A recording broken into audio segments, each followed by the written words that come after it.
Hello everyone, आप सभी का फिर से जैसे क्लासेज में स्वागत है। तो आज हम आपके लिए कुछ क्वेश्चन लेके आए हैं जो अधिकतर एग्जामों में पूछे गए हैं और आने वाले एग्जामों में वो पूछे जाएंगे। तो आप सभी ये क्वेश्चनों को देखना ना भूले। यदि आपने ये क्लास मिस कर दी है तो आपको बहुत ही नुकसान होने वाला है। तो जो व्यक्ति यदि तैयारी कर रहा है तो यह सारे क्वेश्चन उनके लिए वेरी इंपॉर्टेंट है। यह सभी क्वेश्चन एसएससी यूपीएससी एग्जामों में पहले आ चुके हैं, तो इनको ध्यान देकर समझिएगा। तो हम क्वेश्चनों के बारे में बात करते हैं। तो हमें जो पहला क्वेश्चन है इसमें क्या पूछा गया है कि खाने का नमक किससे बनता है। आप इसमें यह मत लगा देना डायरेक्ट NaCl नमक होता है। तो यहाँ पर आपसे पूछा गया है कि खाने का नमक किससे बनता है। तो जो खाने का जो हमारे पास जो नमक होता है NaCl सोडियम क्लोराइड, तो यह जब हम यदि प्रबल अम्ल प्लस प्रबल क्षार की यदि रिएक्शन करवाते हैं तो हमारे पास क्या प्राप्त होता है, NaCl हमें प्राप्त होता है। तो यहाँ पर जैसे हमने प्रबल अम्ल लिया, जैसे हमने HCl लिया, और यहाँ पर हमने क्या लिया, प्रबल क्षार जैसे NaOH। तो हमने देखिए यहाँ पर प्रबल अम्ल HCl और प्रबल क्षार NaOH लिया। तो हमारे पास जब देखिए यहाँ से H और यहाँ से OH निकलेगा तो यहाँ पर हमें क्या प्राप्त होगा, NaCl प्लस H2O। तो NaCl ये हमारे पास क्या होता है, नमक, जो किससे बनता है, प्रबल अम्ल और प्रबल क्षार को जब हम रिएक्शन करवाते हैं तो हमें लवण प्राप्त होता है, जो कि NaCl, जिसे हम साधारण नमक भी कहते हैं। यह वाली जो रिएक्शन आती है यह उदासीनीकरण अभिक्रिया भी कहलाती है। यदि आप सभी ने जो अम्ल और क्षार और लवण वाला टॉपिक पढ़ा होगा तो आप सभी को यह याद होगा। तो NaCl और HCl जब हम इनकी अभिक्रिया करवाते हैं तो हमें उदासीन लवण प्राप्त होता है, जिसका जो pH होता है वो हमारे पास कितना होता है, 7 होता है। इसके बाद हम नेक्स्ट क्वेश्चन पर चलते हैं कि हमारे पास जो सेकंड क्वेश्चन है उसमें क्या दिया हुआ है कि धोने के सोडे का रासायनिक सूत्र क्या होता है। तो इसमें हमें अलग अलग ऑप्शन दिए होंगे, जैसे हमने यहाँ पर अभी नहीं लिखा है उसको, तो हम सिर्फ आपको इसका आंसर बताएंगे। इसमें जैसे हमें दिया हुआ है, एक तो इसमें ऑप्शन के रूप में CaOH का होल ट्वाइस दिया हुआ है, CaOH का होल ट्वाइस एक दिया हुआ है, NaOH दिया हुआ है, और दूसरा हमें दिया हुआ है Na2CO3 दिया हुआ है, और इसके बाद हमें नेक्स्ट दिया हुआ है NaHCO3। तो यह हमें 4 ऑप्शन यहाँ पर दिए हुए हैं। तो यहाँ पर देखिए कि जो धोने का सोडा है, धोने का सोडा हमारे पास क्या होता है, सोडियम कार्बोनेट। सोडियम कार्बोनेट यदि इसमें 10 अणु और H2O होते हैं तो ये हमारे पास धोने के सोडे का रासायनिक सूत्र होता है। और यदि इसमें हमें 10 H2 अणु जल के नहीं भी दिए हो तो आपको उस पर टिक लगाना है, सोडियम कार्बोनेट जो धोने के सोडे का क्या होता है, रासायनिक सूत्र होता है। इसके बाद इसमें 4 ऑप्शन दिए हुए हैं, इनके बारे में भी हम देख लेते हैं कि ये किस किस के सूत्र होते हैं। तो यदि आपसे पूछा जाए कि CaOH का होल ट्वाइस है, ये किसका सूत्र होता है, तो जो हमारे पास जो भुजा हुआ चूना होता है वो हमारे पास CaOH का होल ट्वाइस होता है। तो ये क्या है, हमारे पास भुजा हुआ चूना, भुजा हुआ चूना। और यदि आपसे पूछा जाए कि बिना भुजा हुआ चूना, तो आपके पास बिना भुजा हुआ चूना क्या होता है, कैल्शियम हाइड्रोक्साइड CaO, बिना भुजा हुआ चूना। और जब यदि भुजा हुआ चूना पूछे तो उसको हम यदि जल में प्रवाहित कर देते हैं तो वो हमारे पास क्या जाता है, बिना भुजा हुआ चूना आ जाता है। इसके बाद हम नेक्स्ट की बात करते हैं NaOH। NaOH हमारे पास क्या होता है, एक प्रबल क्षार होता है और इसे हम कास्टिक सोडा भी इसे कहते हैं। यदि हम कास्टिक सोडे का उपयोग कपड़े को धोने में करते हैं तो कपड़ा बहुत ही मुलायम व चमकदार बन जाता है। तो ये कास्टिक सोडा का सूत्र होता है सोडियम हाइड्रोक्साइड। इसके बाद हम इसके बारे में बात कर लेते हैं कि सोडियम हाइड्रोजन कार्बोनेट है, इसे हम जो खाने के सोडे में प्रयुक्त किए जाते हैं इसे खाने का सोडा भी से कहते हैं। इसका जो हमारे पास है वो रासायनिक नाम क्या है, सोडियम हाइड्रोजन कार्बोनेट। Na हमारे पास सोडियम का प्रतीक होता है H, हाइड्रोजन का, और CO3 कार्बोनेट का यहाँ पर प्रतीक होता है।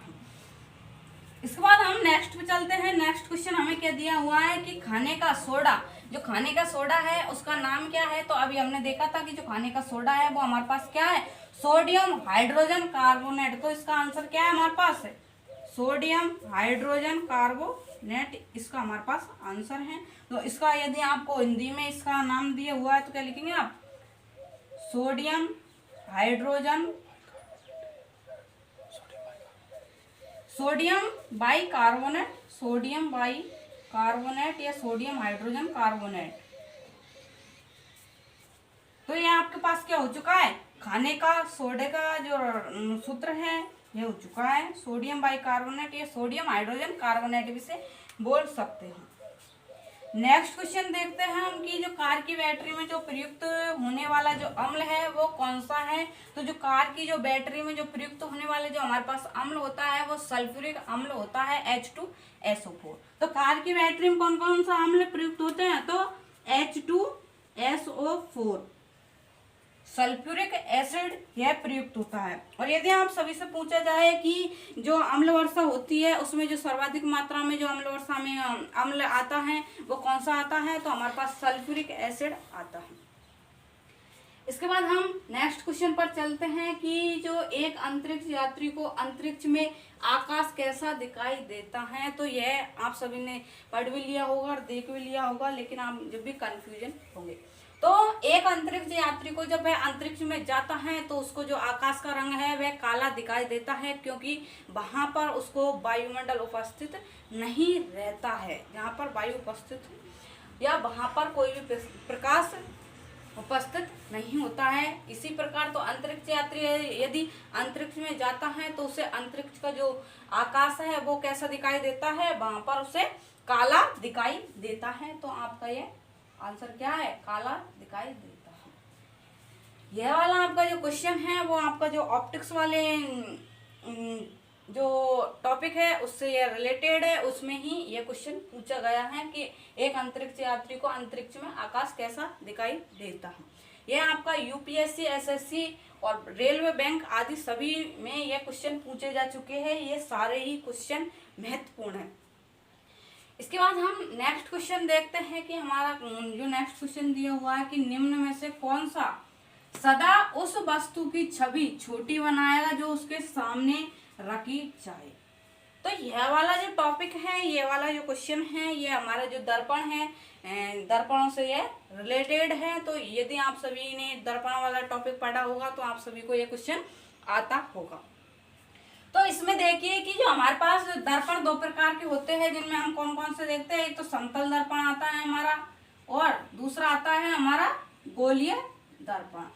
तो गोलीय दर्पणों में हमारे कौन कौन से आते हैं, एक तो अवतल आता है और दूसरा आता है उत्तल दर्पण। तो यहाँ पर देखिए कि जो अवतल दर्पण है यह प्रकाश की किरणों को अवशोषित या केंद्रित करने का यह कार्य करता है, इसलिए इसे अभिसारी दर्पण भी इसे कहा जाता है, अवतल दर्पण को।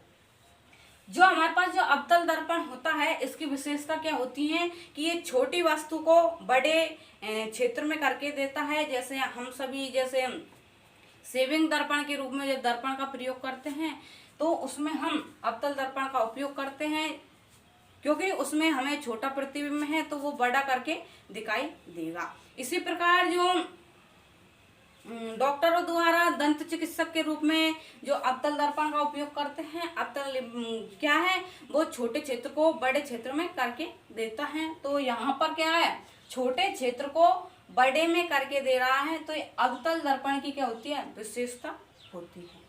जबकि जो उत्तल दर्पण है, उत्तल दर्पण की विशेषता क्या होती है कि यह जो बड़े क्षेत्र है उसको छोटे क्षेत्र में करके देता है, और यह प्रकाश की किरणों को क्या करता है, फैलाने का कार्य करता है, इसलिए इसे अपसारी दर्पण भी कहा जाता है। तो यहाँ पर क्या पूछा गया हमसे कि निम्न में से कौन सा सदा उस वस्तु की छवि छोटी बनाएगा। तो छोटी छवि कौन बना रहा है, तो यहाँ पर हमारा उत्तल दर्पण है, यह छोटी छवि बना रहा है। यदि आप सभी से जैसे इससे वाले टॉपिक से और भी क्वेश्चन पूछे जाते हैं तो उसमें आपसे कैसे पूछा जाएगा कि जो साइड मिरर के रूप में दर्पण का उपयोग किया जाता है वो कौन सा दर्पण होता है। तो साइड मिरर के रूप में हम उत्तल दर्पण का प्रयोग करते हैं। यदि आप सभी से पूछा जाए कि जो गाड़ियों की जो हेडलाइट है उसमें कौन से दर्पण का उपयोग किया जाता है, तो गाड़ी की जो हेडलाइट है उसमें हम अवतल दर्पण का उपयोग करते हैं, ताकि वह छोटे चित्र को हम बड़े में करके दें। यदि आप सभी से पूछा जाए कि कोई वस्तु है और उसका प्रतिबिंब है जो वस्तु के बराबर प्राप्त हो रहा है, तो ये कौन सा दर्पण बनाता है, तो ये हमारा जो समतल दर्पण है, जिन्हें हमें वर्तमान में घरेलू उपयोग में लिया जाता है। तो इस समतल दर्पण की विशेषता होती है कि कोई वस्तु यदि समान है तो उसका समान ही प्रतिबिंब हमें प्राप्त हो रहा है।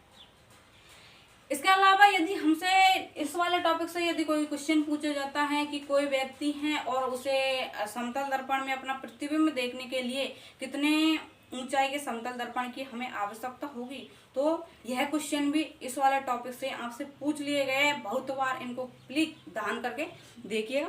तो यहाँ पर क्या पूछा गया है कि छोटी छवि कौन सा जो दर्पण है वो बनाता है, तो छोटी छवि उत्तल दर्पण द्वारा बनाया जाता है। और यदि आपसे बड़ी छवि पूछी जाए तो वो अवतल दर्पण बनाता है। यदि आपसे सौर सेलर, टॉर्च, सर्च लाइट आदि में भी पूछा जाए तो आपका कौन सा होगा, अवतल दर्पण होगा। नेक्स्ट क्वेश्चन पर हम चलते हैं कि हमें हरी घास का रंग हरा क्यों दिखाई देता है। तो जो हमें हरी घास है उसका जो रंग है वो हरा क्यों दिखाई देता है। यदि आप सभी ने हमारी जो ऑप्टिक्स वाली जो फर्स्ट क्लास देखी होगी, प्रकाश के परावर्तन की घटना, तो उसमें आप सभी को यह पता लग गया होगा, क्योंकि उसमें जब हमने पढ़ाया था तो उसमें ये सारे उदाहरण हमने आपको उसमें डलवा दिए थे।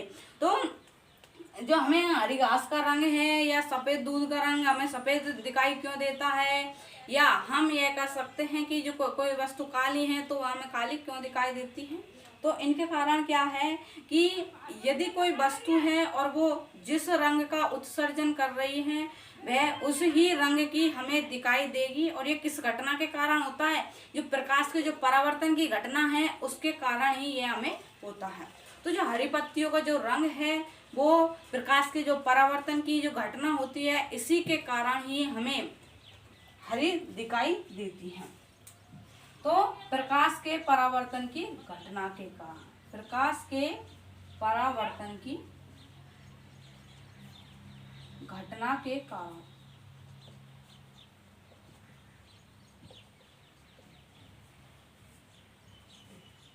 नेक्स्ट क्वेश्चन पर ये हम चलते हैं।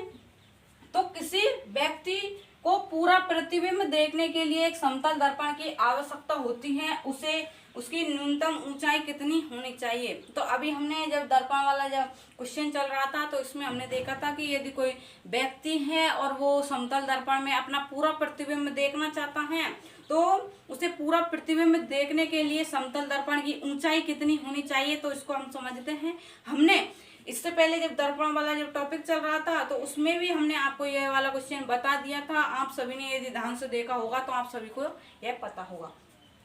तो यदि कोई व्यक्ति को यदि समतल दर्पण में अपना पूरा प्रतिबिंब देखना है तो जो व्यक्ति की ऊंचाई है उससे आधी ऊंचाई के समतल दर्पण की आवश्यकता होगी। व्यक्ति को अपना पूरा प्रतिबिंब देखने के लिए जो व्यक्ति की ऊंचाई h है तो जो दर्पण है उसकी ऊंचाई h/2 होगी। नेक्स्ट क्वेश्चन पर चलते हैं कि तो हमें यहाँ पर जो हमारा आंसर है वो क्या होगा, h/2 दर्पण की हमें आवश्यकता होगी। तो नेक्स्ट क्वेश्चन पर देखते हैं कि सूर्य का प्रकाश पृथ्वी तक पहुंचता है, तो सूर्य के जो प्रकाश को पृथ्वी तक पहुंचने में कितना समय लगता है ये यहाँ पर पूछा गया है। तो सूर्य से जो प्रकाश आता है उसको पृथ्वी पर पहुंचने में लगभग यदि सेकंडों में पूछा जाए तो 500 सेकंड का समय लगता है, और यदि मिनटों में पूछा जाए तो 8 मिनट का समय लगता है।